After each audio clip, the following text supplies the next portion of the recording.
안녕하세요. 저는 두 아이를 가진 평범한 50대 주부입니다. 큰아들은 의사라서 현재 대학병원 인턴으로 일하고 있고요. 딸은 아직 대학생인데 로스쿨 준비 중이에요. 두 아이 다 얼마나 착하고 예쁜지 모른답니다. 어릴 때부터 지금까지 속 한 번 썩인 적이 없고요. 알아서 자기 앞가림도 스스로 척척하는 애들이에요. 덕분에 주변에선 자식 농사 잘 지었다고 부러워들 하죠. 그만큼 제가 노력을 많이 하긴 했어요. 삼시세끼 제 손으로 직접 만든 건강한 음식들만 먹였고요. 아이들 교육 문제도 따로 공부하고 또래 엄마들과 정보 교환하면서 열심히 뒷바라지 했거든요. 큰애 대학 들어가기 전까진 제 개인적인 시간이 아예 없었을 정도니까요. 그런 제 모습을 보고 친구들은 따라하려고 해도 못 따라하겠다면서 혀를 내두르기도 했죠. 제가 이렇게까지 아이들에게 열과 성을 쏟은 건 아무래도 콤플렉스 때문인 것 같아요. 사실 저는 5살 때부터 성인이 될 때까지 보육원에서 자랐고요. 한번 결혼에 실패한 아픔도 있거든요. 늘 사람들에게 무시받고 천대맞는 삶을 살았네요. 전 남편과 그 가족들에게도 말이죠. 그래서 제 자식들은 그렇게 살지 않았으면 하는 바람에 최선을 다해 아이들을 키웠던 것 같아요. 전 남편과 시가 얘기가 나와서 말인데 여기에도 남자 잘못 만나 팔짝 꼬인 분들 많으시죠? 제가 딱 그랬어요. 전 남편에게 깜빡 속아 사기나 다름없는 결혼을 했죠. 뒤늦게 알게 된 그 인간과 시가 식구들의 충격적인 비밀 때문에 얼마나 고생을 했던지 한때 극단적인 선택까지 고민했을 정도였네요. 그래도 다행히 저희 친정엄마 덕분에 무사히 이혼할 수 있었고요. 나름 통쾌하게 복수도 했답니다. 이쯤에서 의아함을 느끼는 분들도 계실 거예요. 보육원에서 자랐다는 사람이 갑자기 엄마 얘기를 하니까요. 어떤 사연인지 궁금하시죠? 그럼 지금부터 차근차근 이야기를 시작해 볼게요. 우선 제가 보육원에 어떻게 가게 됐는지부터 설명해야 할 것 같아요. 보통의 고아들처럼 부모님에게 버림받거나 한 건 아니었고요. 끔찍한 비극 때문이었는데요. 제가 5살이 됐을 무렵 장터에 놀러 갔다가 그만 엄마 손을 놓치는 바람에 미아가 된 거예요. 너무 어릴 때 일이라 자세히 기억은 안 나지만 경찰서, 실종 아동 보호소 등 여기저기를 떠돌았던 것 같아요. 그러다 교회에서 운영하는 한 보육원에 몸을 위탁하게 됐죠. 처음엔 보육원에서 적응을 잘 못했어요. 5살 박이 어린애가 갑자기 가족의 품을 떠나 고아가 됐으니 당연한 일이었죠. 한 달 넘게 울며 불며 엄마만 찾았던 것 같아요. 충격으로 실어증이 생겨 반벙어리가 되기도 했었네요. 지금도 그때의 후유증 때문인지 말이 조금 어눌한 편이에요. 직접 얘기하지 않으면 사람들은 잘 모르지만요. 어쨌든 보육원에선 그다지 행복했던 기억이 없어요. 또래 친구들과도 잘 어울리지 못하고 늘 혼자 겉돌았죠. 학교에서도 마음을 터놓을 수 있는 친구 한 명 사귄 적이 없었네요. 그렇게 살다가 성인이 돼 보육원을 졸업하게 됐을 땐 어찌나 막막하던지요. 그쯤엔 가족을 다시 찾는 건 완전히 포기한 상태였는데요. 그렇다고 평생 혼자 살아갈 자신도 없더라고요. 그냥 잠들면 영원히 눈 뜨지 않았으면 좋겠다 하고 어리석은 생각만 했었던 것 같아요. 그런 제가 살아갈 수 있었던 건 순전히 남자친구 덕분이었어요. 당시 보육원을 졸업한 저는 나라에서 주는 지원금으로 시내에서 하숙을 했었는데요. 그때 옆방에 살던 남자와 오며 가며 말을 섞다 호감이 생겨 사귀게 된 상태였죠. 남자친구는 저보다 3살 연상이었고요. 인근 명문대학교에 다니는 학생이었어요. 많이 배운 사람이라서일까요? 그는 뭘 하든 늘 자신감이 넘쳤어요. 작은 파도에도 흔들리는 저와 달리 땅에 단단하게 뿌리를 내린 커다란 나무 같은 사람이었죠. 사실 처음엔 남자친구에게 보육원 출신이라는 걸 숨겼어요. 제 약점이라고 생각했거든요. 남자친구가 알면 헤어질 수도 있다고 생각했죠.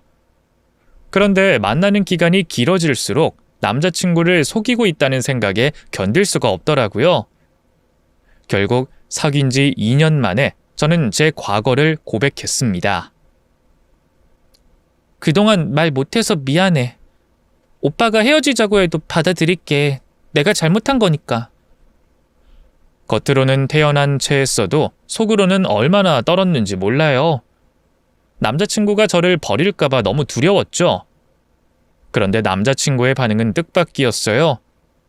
생전 제 앞에서 눈물 한 번 보인 적 없던 사람인데 눈시울이 잔뜩 붉어져선 제 손을 꽉 잡더군요. 왜 그동안 말 안 했어? 이 바보야. 설마 내가 그깟 걸로 헤어지자고 할 줄 알았어? 나야말로 미안해. 진작 눈치 못 채서. 그동안 혼자서 많이 힘들었지. 남자친구의 그 따뜻한 말 한마디에 제 안에 무언가가 무너져 내렸던 것 같아요. 저는 남자친구를 끌어안고 아이처럼 엉엉 울었죠. 내가 네 잃어버린 가족이 될게. 영수가, 나 학교 졸업하고 취업만 하면 바로 결혼하자. 그런 제게 남자친구는 다짐하듯 프로포즈를 했어요. 정말 얼마나 기뻤는지 몰라요. 캄캄한 암흑뿐인 삶을 살던 제게 처음으로 꿈이란 게 생긴 날이었죠. 그 뒤로 저희의 사랑은 더욱더 깊어졌어요. 저는 남자친구가 군대를 갔다 제대하고 학교를 졸업한 다음 취업할 때까지 묵묵히 기다려줬죠. 남자친구는 약속대로 취업하자마자 바로 제게 결혼 얘기를 꺼냈어요. 그리고 그때 처음으로 남자친구의 부모님을 뵈러 갔죠. 남자친구네 부모님은 그 지역에서 제법 유명한 식당을 운영하고 있었는데요. 제 존재에 대해선 이미 알고 계셨어요. 고아라는 것까지 말이죠. 그래도 떨리는 건 어쩔 수가 없더라고요. 너무 긴장해서 실수라도 할까봐 약국에서 청심환까지 사 먹고 갔었네요. 다행히 남자친구네 부모님은 저를 환대해 주셨어요. 특히 예비 시어머니는 제 손을 꼭 잡고 그동안 우리 상철이한테 얘기 많이 들었어요. 부모 없이 혼자 사느라 많이 힘들었죠? 앞으로는 나를 진짜 엄마라고 생각해요. 나도 아가씨를 내 딸처럼 귀하게 여길 테니까 하시더군요. 그 따뜻한 말 한마디에 눈물이 팽 돌더라고요. 전 간신히 울음을 꾹 참고 고개를 꾸벅 숙였죠. 감사합니다, 어머님. 제가 상철 씨에 비해 부족한 게 많은 거 잘 알고 있어요. 그만큼 제가 정말 잘할게요.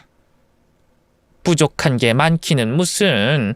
이렇게 예쁘고 착한 아가씨가 우리 아들 색시가 돼준다니 얼마나 고마운지 몰라요. 앞으로 우리 한 식구가 돼서 잘해봐요. 알았죠? 그 뒤로는 모든 게 일사천리였어요. 시부모님도 하루빨리 저희가 결혼하길 바래서 인사를 드린 지 반년 만에 식을 올렸죠. 남편도 저도 모아둔 돈이 많지 않았기 때문에 시부모님과 함께 살게 됐는데요. 제가 어릴 때 부모님을 잃어서일까 오히려 좋더라고요. 시부모님과 잘 지낼 자신이 있었죠. 그땐 정말 몰랐어요. 마냥 완벽해 보이는 시가에 남모를 비밀이 있을 줄은 말이죠. 신혼여행을 마치고 집으로 돌아가는 길부터 악몽은 시작됐어요. 남편의 평소와 다른 모습이 그 시작이었죠. 글쎄 생전 안 그러던 사람이 운전하는 내내 영 집중을 못하고 계속 시계만 보는 거예요. 보다 못한 제가 왜 그러냐고 물으니 시부모님께 말씀드린 시간보다 늦게 도착할 것 같아서 그런다고 하더군요. 저희가 비행기 연착 때문에 좀 늦게 출발하긴 했거든요. 아버지가 시간이 좀 엄격하신 분이거든. 늦는 걸 정말 싫어하셔. 남편이 변명처럼 그렇게 덧붙이는데 그때까지만 해도 그럴 수 있겠다 싶었어요.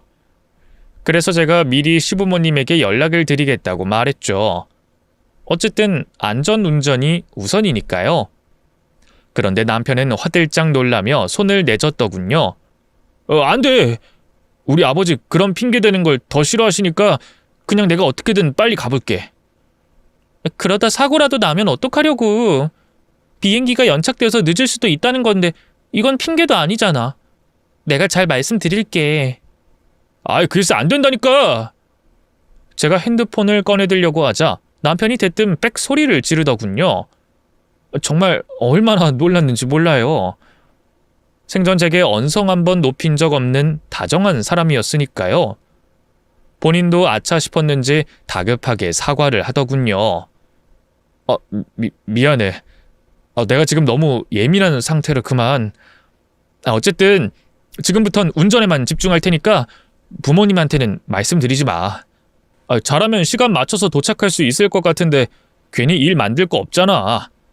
부탁할게. 남편이 그렇게까지 말하니 뭐라고 더 말할 수 없더라고요. 남편이 소리를 질러서 놀라기도 많이 놀란 상태였고요. 결국 저는 그냥 말없이 창밖으로 고개를 돌렸습니다. 시가에 도착했을 땐 약속 시간보다 10분 정도 늦은 상태였어요. 이 코리안 타임이라고 그 정도는 사실 한국에서 늦은 것도 아니잖아요. 그런데도 남편은 큰 죄를 지은 사람처럼 얼굴이 하얗게 질려서 벌벌 떨더군요. 평소 제 앞에서 늘 위풍당당하던 사람인데 뭔가 이상하다 싶었죠. 여보, 왜 그래? 어디 아파? 왜 이렇게 떨어? 아무것도 아니야. 얼른 들어가자. 남편은 저를 거의 잡아 끌다시피 해서 집으로 뛰어들어갔어요. 현관에서 시부모님과 시누이가 기다렸다는 듯이 맞이해 주더군요. 늦어서 죄송합니다, 어머님, 아버님. 비행기가 연착되는 바람에 많이 기다리셨죠? 남편은 대뜸 꾸벅 고개를 숙이고 사과부터 했어요. 덩달아 저도 같이 고개를 숙였죠. 그러면서도 내심 아버님이 아무리 시간에 엄격해도 설마 10분 늦은 걸로 화내겠어? 이는 왜 이렇게 오바를 하지? 하고 생각했던 것 같아요. 그런데 이게 웬걸. 고개를 드니 시아버지는 물론 늘 자유롭게 웃고 계시던 시어머니까지 표정이 좋지 않더군요. 너희 아버지 시간 약속 안 지키는 걸 제일 싫어하는 거 알면서 이제 오면 어떡하니? 사람 피 말리는 것도 아니고. 특히 세아가 너 오늘 정식으로 시가에 들어오는 건데 좀 더 서둘러 써야지. 시어머니가 저를 콕 집어 그렇게 말씀하시는데 너무 억울하더라고요. 비행기가 연착된 게 제 탓은 아니잖아요. 그래도 시부모님 앞이니 뭐라고 말은 못하고 다시 고개 숙여 사과했어요. 그러자 잠자코 있던 시아버지가 입을 열더군요. 됐으니까 앞으로는 이런 일 없도록 하고 얼른 밥부터 차리거라. 시장에서 돌아가시겠다. 딱 그렇게 한마디만 하고 거실로 가버리시는데 가뜩이나 살얼음 같던 분위기가 한층 더 싸늘해졌죠. 그 순간 느꼈네요. 시어머니와 어린 시누이는 물론 남편까지 시아버지에게 꼼짝을 못한다는 게요. 단순히 집안의 가장을 어려워하는 느낌과는 달랐어요. 다들 언제 터질지 모르는 시한폭탄을 보듯이 시아버지의 눈치를 살피더군요. 세아가 그렇게 서 있지 말고 저녁부터 차리 잡구나. 너희 시아버지 제때 끼니 못 챙기면 속 쓰려 하시거든. 네, 어머님. 얼른 옷 갈아입고 나올게요. 시어머니의 재촉에 전 짐도 제대로 못 풀고 부엌으로 들어갔어요. 그리고 시어머니를 도와 부지런히 음식을 준비하기 시작했습니다. 그런데 초조한 마음에 너무 서두른 탓일까요?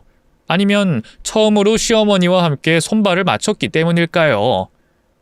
막상 차려진 밥상은 엉망이었어요. 밥은 너무 질어졌고 반찬들은 간이 맞지 않았죠. 공포는 전염된다고 하잖아요. 온 가족이 식탁에 둘러앉았는데 왜 그리도 무섭던지요. 저도 모르게 다른 식구들처럼 시아버지 눈치를 보게 되더군요. 시아버지가 식당을 하셔서 맛에 까다롭다는 건 잘 알고 있었거든요. 아니나 다를까 국을 한 숟가락 뜨자마자 팍 인상을 쓰시더군요. 국이 왜 이렇게 맹탕이야? 세아가, 너 지금 이걸 먹으라고 만든 거냐? 죄송해요, 아버님. 너무 급하게 만드느라 국에 소금 좀 넣어드릴까요? 된장국이 무슨 설렁탕이야? 식탁에서 소금을 쳐서 먹게. 그리고 국만 문제인 줄 알아? 밥도 죽이랑 구별도 안 될 만큼 엉망이고만. 넌 애미애비 없다고 집에서 밥도 네 손으로 안 해먹냐? 시아버지의 선을 넘는 모욕적인 말에 어쩔 줄 모르겠더라고요. 심장이 땅끝으로 뚝 떨어진 느낌이었죠. 결혼 전에 만나는 자리에선 늘 별 말씀 안 하고 조용히 계셔서 과묵하긴 해도 나쁜 분은 아닐 거라고 생각했는데 모든 게 제 착각이었던 거죠. 시아버지의 충격적인 행태는 거기서 끝이 아니었어요. 아유, 밥맛 떨어져서 도저히 못 먹겠다. 임자, 가서 술이나 좀 가져와. 시아버지는 옆에 있던 시어머니에게 대뜸 술을 가져오라고 하더군요. 머뭇거리던 시어머니는 부엌에 가서 소주를 한 병 가져오셨어요. 그리고 갑자기 자기는 머리가 너무 아프다면서 먼저 들어가겠다고 하더군요. 밥을 먹는 둥 마는 둥 하던 시누이도 약속이 있다며 나가버렸고요.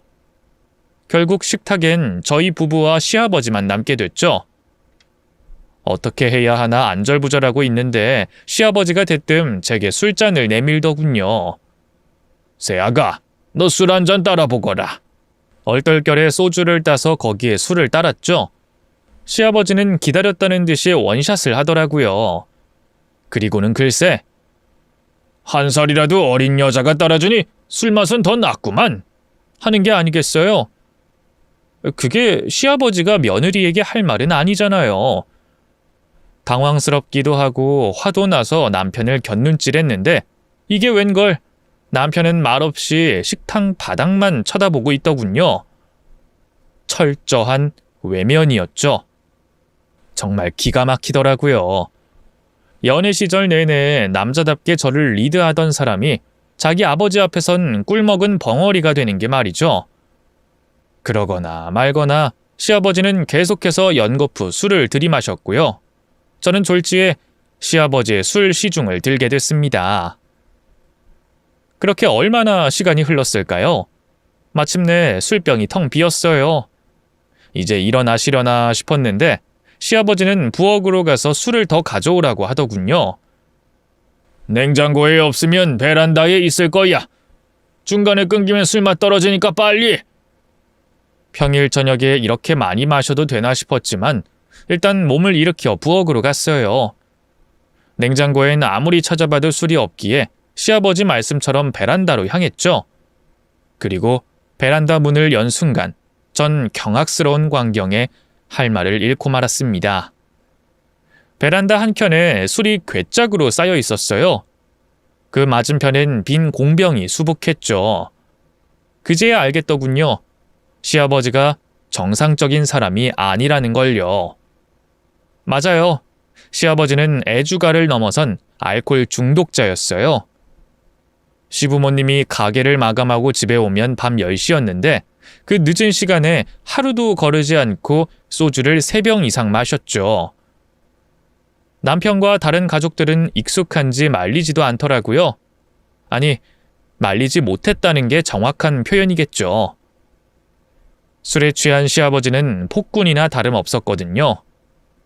평소엔 그냥 상정이 좀 까탈스러운 노인네네 하는 정도였지만 알코올만 들어가면 정도가 심해졌어요. 집에 먼지 한 톨이라도 떨어져 있으면 쌍욕을 서슴지 않았고요. 반찬이 마음에 안 들거나 술이 모자라면 그대로 밥상을 엎어버리는 것도 예사였죠. 무엇보다 골치 아픈 건 시아버지는 술을 마실 때 꼭 옆에 시중들 사람을 앉혀놓는다는 거였어요. 잔이 빌 때마다 술을 따라줘야 했고요. 옆에서 이런저런 잔심부름을 해줘야 했죠. 시아버지가 원할 땐 같이 대작도 해줘야 했고요. 언젠가부터 시가 식구들은 시아버지의 술 시중 상대를 저로 콕 찍어놓고 나몰라라 했어요. 남편과 시누이는 일을 해야 한다는 핑계로, 시어머니는 몸이 안 좋다는 핑계로 피하기 일쑤였죠. 그쯤 되니 아무리 눈치 없는 저라고 해도 뭔가 이상하다는 걸 알 수 있었죠. 고아에 가진 거 하나 없는 저를 환대해준 시가 식구들, 그리고 시아버지의 술 문제에 대해 한마디 언질도 주지 않은 남편. 저는 남편을 붙잡고 대놓고 물어봤어요. 당신 혹시 일부러 나한테 시아버지 얘기 안 한 거야? 처음엔 무슨 말도 안 되는 소리냐고 발뺌하던 남편도 제 계속된 추궁에 결국 시인하더군요. 미안해. 부모 욕은 내 얼굴에 침 뱉기잖아. 차마 말을 못하겠더라고. 또 당신이 알면 나랑 결혼 안 해줄까봐 무섭기도 했고. 사실 당신 만나기 전에 오래 사귀던 여자가 있었거든? 초등학교 때부터 단짝이었고 대학만 졸업하면 바로 결혼할 생각이었지. 근데 걔가 아버지 술 문제 알고 바로 결혼 못하겠다고 나 찼거든. 그럼 어머님이 나 별 반대 없이 받아주신 것도... 아니야. 우리 엄마는 너 정말 마음에 들어 하셨어. 전 여자친구하고 다르게 순하고 참한 것 같다고. 아버님 술 문제가 없었어도 어머님이 나를 허락하셨을까? 제 말에 남편은 아무 말도 하지 못했어요. 그 침묵이 바로 대답이나 다름없었죠. 하늘이 무너지는 것 같은 기분이었어요. 남편도 너무 야속하더라고요. 남편은 그저 계속 사과만 하더군요. 미안해. 그래도 집에 새 식구 들어오면 덜 하실 거라고 생각했는데 아니었네. 솔직히 아버님 지금 상태는 병원 가보셔야 할 수준이야. 아주 위험하다고. 행여라도 아버지 앞에서 그런 소리 하지도 마. 그랬다가는 사달이 날 테니까. 허구한 날 아버님 술 시중 드는 게 얼마나 힘든지 알아? 술만 취하면 나한테 애미애비 없이 자랐다면서 막말하는 건 기본이고 조금만 수 틀린다 싶으면 바로 술상부터 엎어버려. 어머님은 가기 힘들다고 나 몰라라 하시고 당신하고 아가씨도 그렇고 내가 욕바지야? 아버님 주사랑 행패 받아주는 욕바지냐고. 아니, 무슨 말을 또 그렇게 해. 당신만 일 안 하고 집에 있으니까 그렇게 된 거지. 아니, 조금만 참아. 나 올해 상여금 나온 거 모으고 하면 내년에 분가할 수 있을 테니까. 남편이 약속한 분가만이 제 유일한 희망이었어요. 남편 다니는 회사가 나름 이름 있는 유명한 곳이라 벌이가 나쁘지 않았거든요.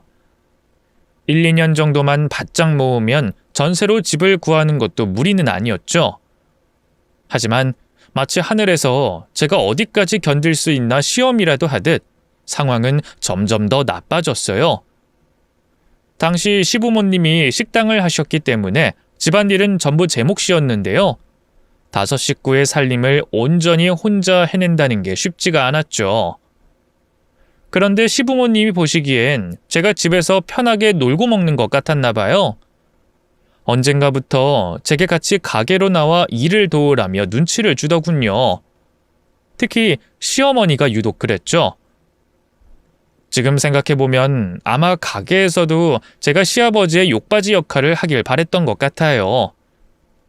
네가 엄마 없이 자라서 그런지 도통 살림이 늘질 않는구나.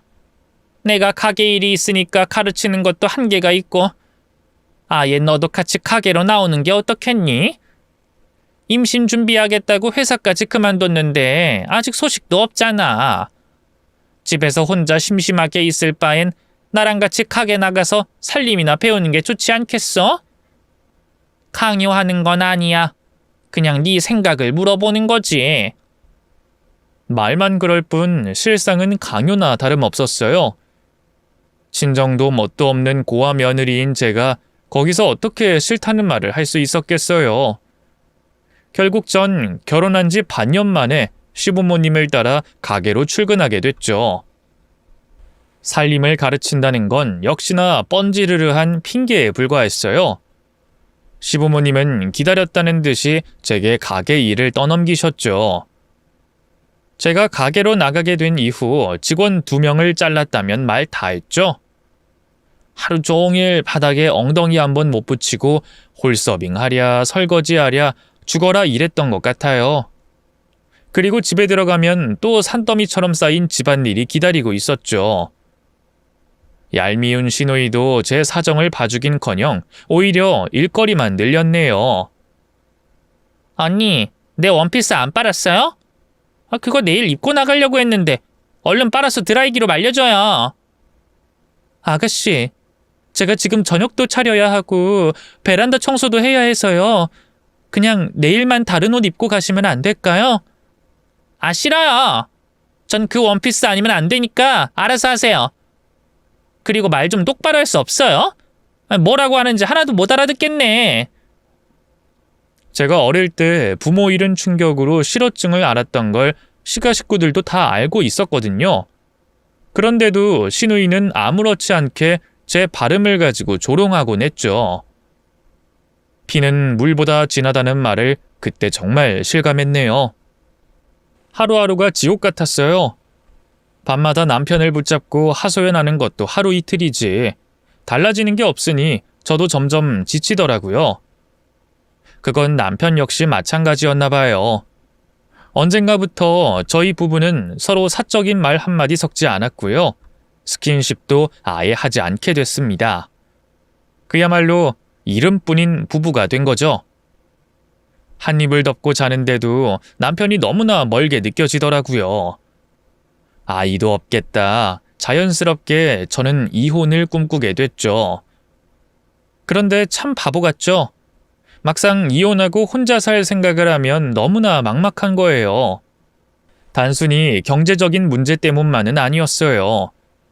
늘 혼자였던 제게 가족이라 할 수 있는 사람은 남편뿐이었으니까요. 남편 없이 제가 홀로서기 할 수 있을지 자신이 없었죠. 넓은 우주에 툭 떨어진 한 톨의 먼지처럼 혼자인 그 고독함을 저는 끔찍할 만큼 잘 알고 있었으니까요. 그러던 어느 날이었어요. 평소처럼 가게로 출근해 일하고 있는데 모르는 번호로 전화가 오더군요. 누군가 했더니 제가 잘 아는 보육원 원장님이었어요. 원장님, 갑자기 어쩐 일이세요? 잘 지내셨죠? 반갑게 인사하는 제게 원장님은 너무나 충격적인 말을 꺼냈습니다. 영수가, 놀라지 말고 잘 들어. 네 친엄마 찾은 것 같다. 친자 검사를 해봐야겠지만 정황상 확실한 것 같아. 이 여사님도 25년 전에 창터에서 5살 난 딸을 잃어버렸다는구나. 한번 만나볼래? 가슴이 미친 듯이 뛰기 시작했어요. 이젠 얼굴조차 희미한 엄마가 내 앞에 나타났다니 믿을 수가 없었죠. 남편과 시가 식구들에게 얘기해야 하나 고민하다 일단 입을 다물기로 했어요. 혹시라도 친엄마가 아닐 수도 있었으니까요. 다행히 제 엄마일 수도 있는 그분은 저를 만나기 위해 저희 동네까지 오겠다고 하더군요. 그래서 가게에서 가까운 커피숍에서 만나기로 했죠. 태어난 척 가게 일을 하다가 몸이 아파 병원을 다녀오겠다는 핑계로 빠져나왔어요. 그리고 약속 장소였던 커피숍으로 향하는데 어찌나 떨리던지 심장이 쿵쾅대는 소리가 제 귀에까지 들리는 것 같았죠. 커피숍 문을 열자 보육원 원장님이 반겨주더군요. 그 옆엔 웬 장년의 여성이 함께였죠. 아무리 오랜 세월이 흘렀어도 한눈에 알겠더라고요. 우리 엄마라는 걸. 순자, 너 순자 맞니? 땡땡동 살던 박강두하고 김광자 딸 순자 맞지?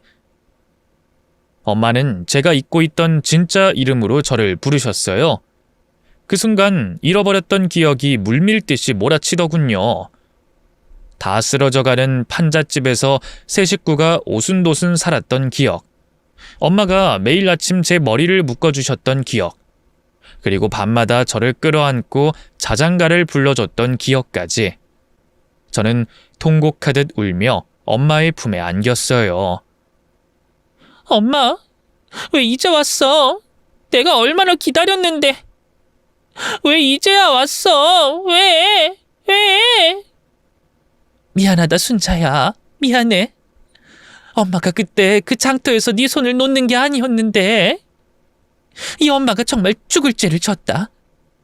그날 이후로 사는 게 아니었어.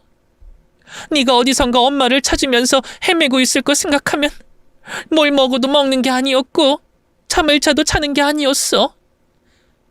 엄마 진짜 우리 엄마 맞는 거지? 그래, 어디 보자 내 딸. 세월도 참 야속하지. 언제 이렇게 컸누? 그렇게 엄마를 끌어안고 얼마나 울었을까요? 아유, 그만들 울어요. 이러다 쓰러지겠네. 보육원 원장님의 말에 저희 모녀는 그제야 정신을 차렸어요. 그리고 20년 넘게 쌓인 얘기를 나누기 시작했죠. 슬프게도 아버지는 몇 년 전 사고로 돌아가셨다고 하더군요. 그 양반이 죽기 전까지 네 이름을 부르다 갔어. 죽어서도 눈을 못 감겠다고 했었는데 이제야 편히 가겠구나. 널 정말 그리워했는데. 화장했다고 했지? 인사드리러 가자. 그래, 그러자. 순자, 넌 그동안 어떻게 살았니? 원장님한텐 결혼했다는 얘긴 들었는데 남편은 잘해주고? 뭐하는 사람이야?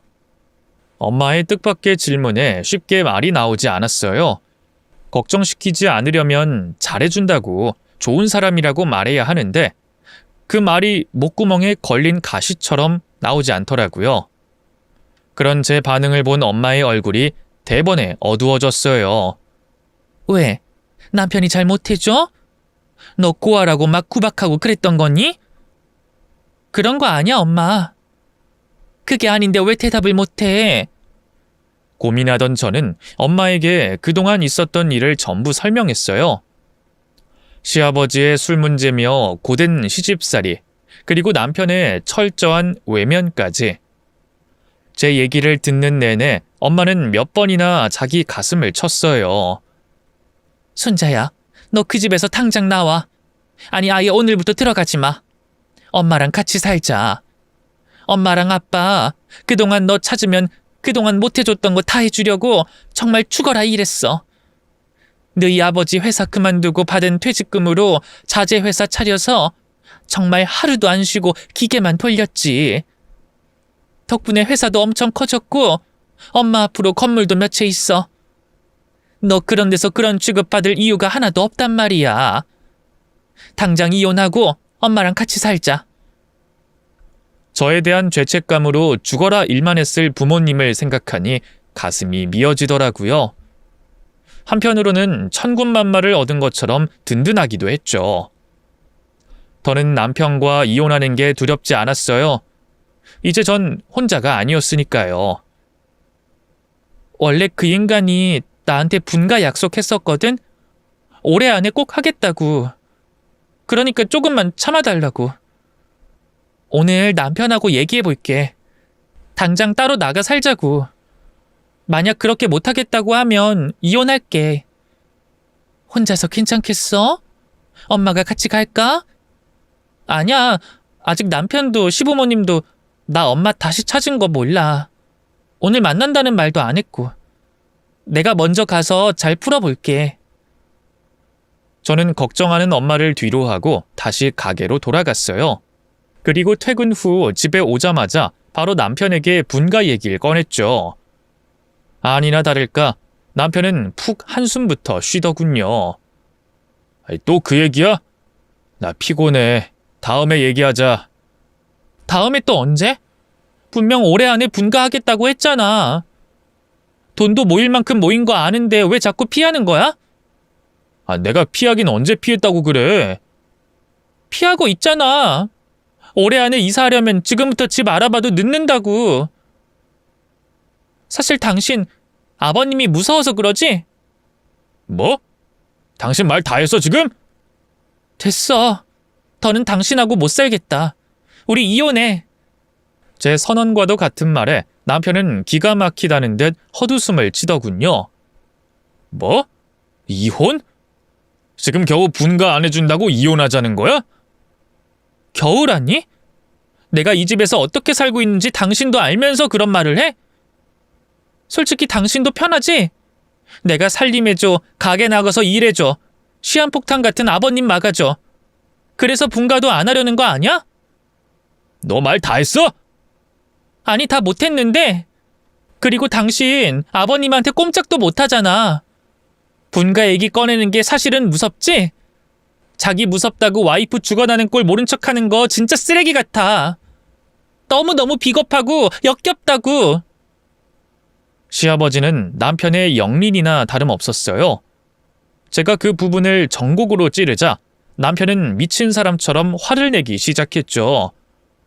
누가 누굴 무서워한다고 그래? 비겁? 쓰레기? 이게 보자 하니까 너도 내가 우습냐? 어?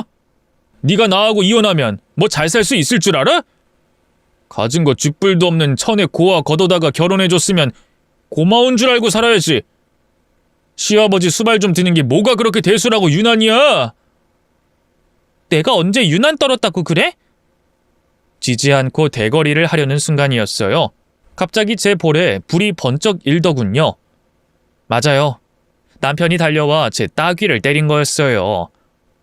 설마 남편이 폭력을 쓸 줄은 몰랐기 때문에 너무 큰 충격을 받았죠. 그런데 그게 시작이었어요. 남편은 그 뒤로 이성을 놓은 짐승처럼 저를 무자비하게 때리기 시작했습니다. 저는 비명조차 지르지 못하고 바닥에 쓰러져 몸을 웅크렸죠. 그렇게까지 소란이 일었으니 밖에 안 들렸을 리가 없겠죠. 정신을 차려보니 시가 식구들이 저를 둘러싸고 있더군요. 상철이 너 지금 뭐 하는 거니? 아, 오빠 미쳤어? 놀란 시어머니와 시누이가 황급히 달려와 저를 일으켰죠. 남편은 움찔한 것도 잠시, 이내 저와 있었던 일을 자기에게 유리하게끔 고쳐 일러 바쳤어요. 이 사람이 맞을 짓 했어요. 분가 안 시켜준다고 이혼하겠다잖아요. 아버지 때문에 너무 힘들다고요. 그러자 문가에 잠자코 서 있던 시아버지가 눈에 불을 켜더군요. 뭐가 어쩌고 어찌? 내가 뭘 그렇게 힘들게 했다고? 그러니까 말이에요, 아버지. 고아인 게 불쌍해서 걷어주고 공짜로 먹이고 재워줬더니만 은혜도 모르고. 정말 기가 막히죠? 그러자 상황은 순식간에 반전됐어요. 시아버지가 화가 났다는 걸 안 순간 시어머니와 시누이는 바로 꼬리를 내리더군요. 시어머니는 에휴, 부부 사이 일은 내가 참견할 게 아니니까 알아서 하거라. 시간 늦었으니까 적당히 하고 하면서 머리를 싸매고 올라갔고요. 시누이도 불똥이 튈까 겁이 났는지 허둥지둥 자기 방으로 올라가더군요. 어디 감히 안 여자가 먼저 이혼을 입에 올려? 그것도 뭐? 나 때문에 못 살겠어서 그러는 거라고? 자세히 보니 이미 시아버지는 술을 한 잔 걸친 상태였어요. 저를 억지로 끌어당기는데 알코올 냄새가 진하게 풍기더군요. 배은망덕한 기집애. 너 같은 건 복날 개패든 맞아야 정신 차리지. 상철아, 기왕 때린 거 신고도 못할 때까지 잡아서 족쳐. 저는 두 귀를 의심했어요. 어떻게 시아버지라는 사람이 며느리에게 그런 말을 할 수가 있는지 믿을 수가 없더군요. 그런데 충격적인 상황은 거기서 끝이 아니었어요. 시아버지의 명령에 잠시 당황하던 남편이 이내 저를 향해 다가오더군요.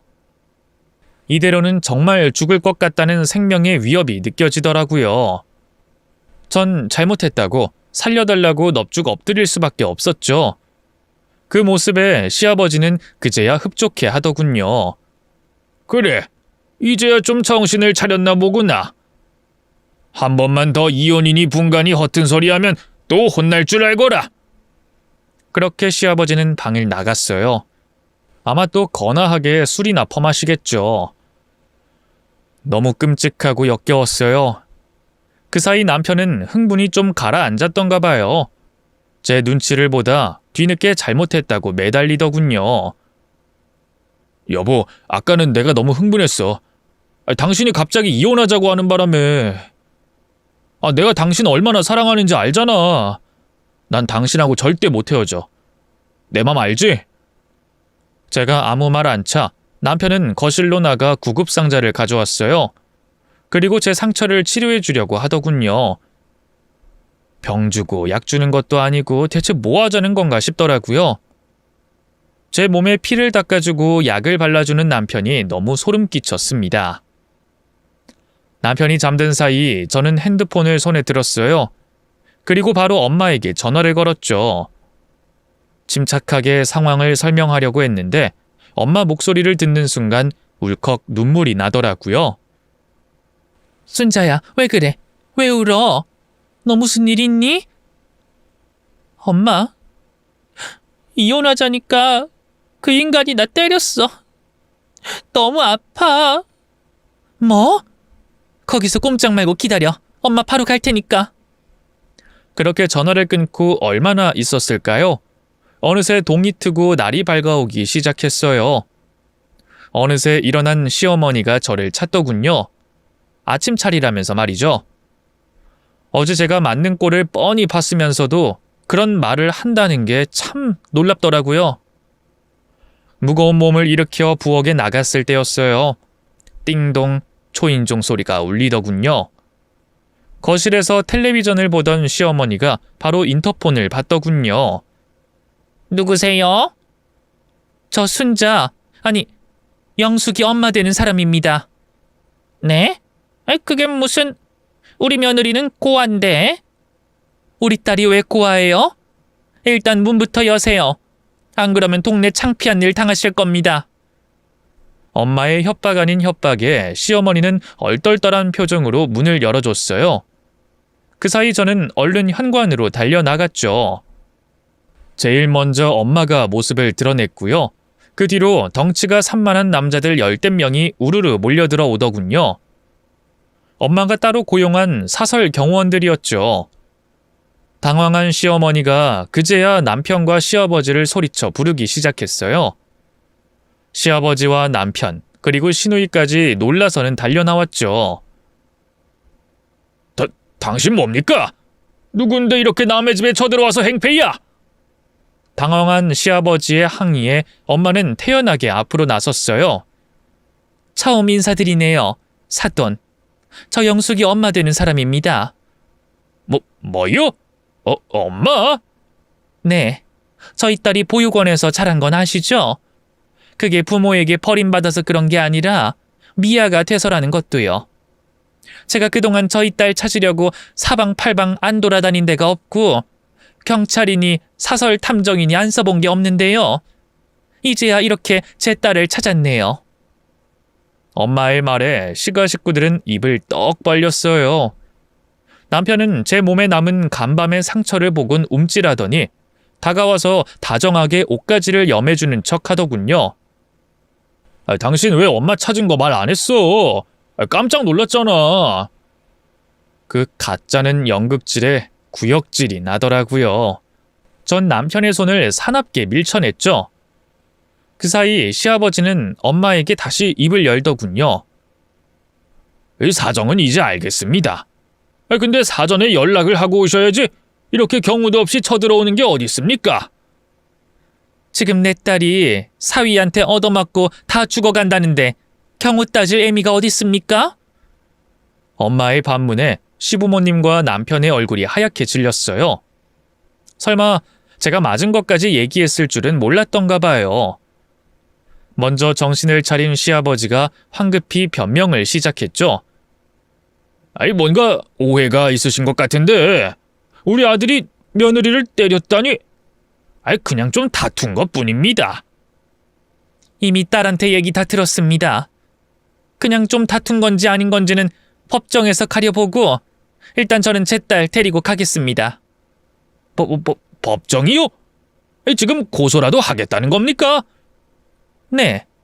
당연한 거 아닌가요? 사돈댁도 미리 변호사 선임해 두세요. 제가 다른 건 몰라도 돈 하나는 참 많아서요. 그동안 하나뿐인 딸 잃어버리고 돈 쓰는 재미도 모르고 살았는데 이제야 좀 돈 쓸 맛이 나겠네요. 제가 사업하고 있어서 법조계에 아는 지인들도 많거든요. 사위, 아니 그댁 아드님 반드시 콩밥 먹게 해드릴 테니까 각오하세요. 가자 영수가, 이리 와. 엄마가 턱짓으로 사설 경호원들에게 명령을 내렸어요. 그러자 그 사람들이 제 앞으로 다가와 정중하게 저를 에스코트 하더군요. 남자들의 위협적인 덩치에 남편은 아무 말도 못하고 저를 내어줬어요. 강량약 강이란 게 바로 이런 거구나 싶더군요. 그럼 법정에서 봅시다, 사돈. 엄마는 당당하게 그 한마디를 남기고 저를 데리고 나왔어요. 그리고 바로 병원으로 데려갔죠. 그렇게 크게 안 다쳤다고 생각했는데 여기저기 멍든 데가 많더라고요. 심지어 발목은 미세하게 금까지 간 상태였죠. 그걸 안 엄마는 자기 가슴을 치며 눈물을 흘렸습니다. 내가 더 빨리 널 찾았어야 하는데 엄마가 미안하다. 네가 저런 쓰레기 같은 집구석에서 고생하는 것도 모르고. 엄마가 왜 미안해. 내가 못나서 그런 건데. 나 어릴 때 엄마랑 아빠 다시 만나는 상상 진짜 많이 했거든. 꼭 좋은 남자 만나서 예쁜 애기 낳고 잘 사는 모습 보여줘야지 생각했었는데. 미안해, 엄마. 나야말로 너무 미안해. 서로 미안하다고 사과하면서 얼마나 울었는지 몰라요. 정신을 차려보니 엄마도 저도 두 눈이 퉁퉁 부어있더군요. 전 그런 엄마의 어깨를 쓰다듬으며 입을 열었어요. 엄마, 이제 우리 서로 미안하다는 말은 그만하자. 앞으로는 사과할 일 만들지 말고 행복하게 잘 사는 거야. 고마워라는 말만 할 수 있게. 알았지? 그래, 엄마만 믿어, 순자야. 내가 너 꼭 행복하게 만들어 줄 테니까. 엄마는 시가 식구들에게 예고한 대로 최고의 변호인단을 꾸려줬어요. 이혼 소장과 함께 고소장이 날아가니 남편은 그제야 정신이 번쩍 들었나 봐요. 저를 찾아와 무릎까지 꿇고 제발 살려달라고 빌더군요. 여보, 내가 잘못했어. 당신한테 손을 올리다니 내가 잠깐 미쳤었던 게 분명해. 아니, 당신도 알잖아. 그동안 내가 살면서 언제 당신한테 손 올린 적 있어? 그때가 처음이자 마지막이었잖아. 실수였다고. 사람은 누구나 실수하면서 사는 거잖아. 한 번만 용서해 주라, 응? 남편의 그 파렴치한 말을 듣고 있자니 정말 기가 막히더라고요. 뭐? 실수? 그래, 당신이 나 직접적으로 때린 건 그때가 한 번이었지. 근데 직접 때려야만 폭력이야? 그동안 당신은 말로 그 끔찍한 무심함으로 몇 번이고 나를 때렸어. 당신 잘난 부모도 마찬가지고. 난 그 집에서 수십 번, 아니 수백 번 죽고 또 죽었다고. 난 절대로 당신 용서 못해. 꼭 법적 처벌 받게 할 거야. 제 악에 바친 모습에 남편은 정말 두려웠나 봐요. 손이 발이 되도록 빌고 또 빌더군요. 하지만 한 번 닫힌 제 마음의 문은 다시 열리지 않았죠. 제 복수는, 아니, 엄마의 복수는 거기서 끝이 아니었어요. 시부모님이 장사한다는 걸 안 엄마는 바로 그 앞에 똑같은 업종의 가게를 차렸습니다. 그리고 시가에서 파는 가격의 반값에 음식을 팔기 시작했죠. 시가 매출이 반토막이 난 건 당연한 수순이었어요. 뭐 이런 상도덕 없는 경우가 다 있냐고 항의하던 시부모님은 그 배후에 저희 엄마가 있다는 걸 알고 어쩔 줄 몰라 하더군요. 왜요? 대한민국 자유국가 아닙니까? 제가 제 가게에서 뭘 얼마에 팔든 그게 사돈댁하고 무슨 상관이죠? 억울하면 더 싸게 파시든가요. 아, 참고로 업종 바꾸거나 다른 가게로 이전할 생각은 꿈도 꾸지 마세요. 업종 바꾸면 저도 그렇게 할 거고요. 가게 옮기시면 무슨 수를 써서든 따라갈 테니까. 아니, 사부인, 그게 대체 무슨 말씀이십니까? 그럼 저희더러 죽으라는 말밖에 더 됩니까? 뭔가 오해가 있으신 것 같네요. 제가 언제 죽으라고 했나요? 전 그냥 사돈댁 하는 장사에 장난질 좀 치는 것뿐인데 그 정도는 당신들이 저희 딸에게 한 짓에 비해선 아무것도 아니지 않나요? 엄마의 엄정한 태도에 시부모님은 두려웠던가 봐요. 결국 저를 따로 불러내 싹싹 빌더군요. 그렇게 두렵게 느껴졌던 시부모님마저 제 앞에 무릎 꿇는 걸 봤을 땐 정말 얼마나 통쾌했는지 몰라요. 폭군 같던 시아버지도 다 늙은 생쥐처럼 보이더군요. 이 새아가, 그동안 내가 잘못했다. 이 어른으로서 모범적인 모습만 보였어야 하는데, 그놈의 술이 웬수지. 내가 무슨 일이 있어도 기필코 술 끊으마. 다시는 한 방울도 입에 안 들 테니까 제발 가게만큼은 유지할 수 있게 해주면 안 되겠니? 우리가 한평생을 바쳐 일궈온 가게다. 네, 그럴 순 없을 것 같은데요. 술이 무슨 죄가 있겠어요. 그 술을 감당도 못할 만큼 마시고 주변 사람들에게 상처 주는 아버님 같은 사람이 문제지. 아버님, 제가 지금이라도 속 시원하게 얘기하는데요. 꼭 병원 가보세요. 그렇게 술 하나도 조절 못하는 거 병이니까. 애먼 사람들 고생시키지 마시고요. 아시겠어요? 전 저를 붙잡는 시부모님을 뿌리치고 그대로 돌아섰어요. 그리고 그 뒤로 연락처도 바꾸고 다시는 그분들을 만나지 않았죠. 결국 시부모님의 가게는 1년도 못 가 문을 닫았어요. 또 남편과의 법적 소송도 만족할 만한 결과를 얻었네요. 유능한 변호사를 선임한 덕분일까요? 남편의 유책 사유가 인정돼 이혼할 수 있었던 건 물론이고요. 가정폭력 소송도 그 시절엔 드물게 남편이 징역형을 선고받았어요. 물론 고작 1년 6개월형이었지만 그래도 남편에게 법의 철퇴를 맞게 한 것만으로도 만족해요. 복역 후 혹시라도 해코지를 할까봐 두렵기는 했는데요. 제게 엄마라는 든든한 울타리가 생겨서일까요? 남편과는 법적 다툼이 끝난 후 단 한 번도 만난 적이 없어요. 친척분에게 듣기로는 시가 식구들과 함께 먼 시골로 도망치듯 내려갔다고 하더군요. 남편이 가정폭력으로 징역까지 산 게 동네방네 소문이 나서 이사를 갈 수밖에 없었대요. 남편은 새 직장 구할 생각도 않고 집에 틀어박혀 술만 마시고요. 점점 자기 아버지 닮은 꼴이 돼가고 있다더군요. 연로하신 시부모님은 힘도 못 쓰고 그런 남편에게 잡혀 살고 있답니다. 하고 있다는 농사일도 잘 안 돼서 경제적으로 많이 어려운 상태인가 봐요. 시어머니가 간간히 남의 집 살이를 해 푼돈을 벌고 있다 하더군요. 결혼을 준비 중이던 시누이도 이런 가정사가 알려져 파혼당했고 말이죠. 시가 식구들의 말로를 보면 하늘이 마냥 무심하진 않구나 싶답니다. 반면에 저는 누구보다 잘 살고 있어요. 사실 이혼 후 몇 년간은 우울증 약을 복용할 정도로 상태가 나빴는데요. 엄마가 곁에서 성심성의껏 절 돌봐주셨어요.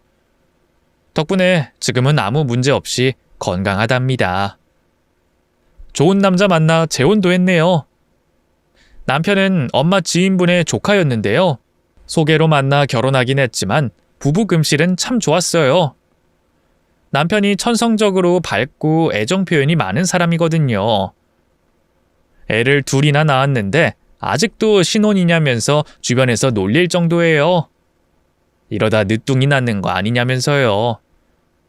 아닌 게 아니라 남편은 아직도 셋째에 대한 욕심을 버리지 못했답니다. 걸핏하면 애들 동생 만들어주자고 농담 아닌 농담을 하니 정말 못 말리죠. 엄마도 아직 정정하세요. 저보다도 더 기운이 좋으셔서 지인들과 모임도 자주 갖고요. 필라테스며 요가 같은 운동도 꾸준히 하신답니다. 그리고 저녁엔 꼭 저희 집으로 퇴근해서 같이 밥을 먹어요. 하루라도 제 얼굴을 안 보면 불안하다나요? 남편도 엄마와 제 사연을 알기에 다 이해해줘요. 참 고맙죠. 제가 좋아하는 가수가 그런 말을 한 적이 있어요. 자려고 누웠을 때 마음에 걸리는 일이 하나도 없다면 그게 행복이라고요. 그렇다면 전 참 행복한 인생을 살고 있는 것 같습니다. 이게 다 지난날의 아픔을 딛고 일어섰기 때문이겠죠? 비 온 뒤 더 땅이 굳어진다잖아요. 혹시 지금 힘든 일을 겪고 계신 분들이 있다면 꼭 이겨내시길 바랍니다. 긴 얘기 들어주셔서 감사합니다. 모두 행복하세요.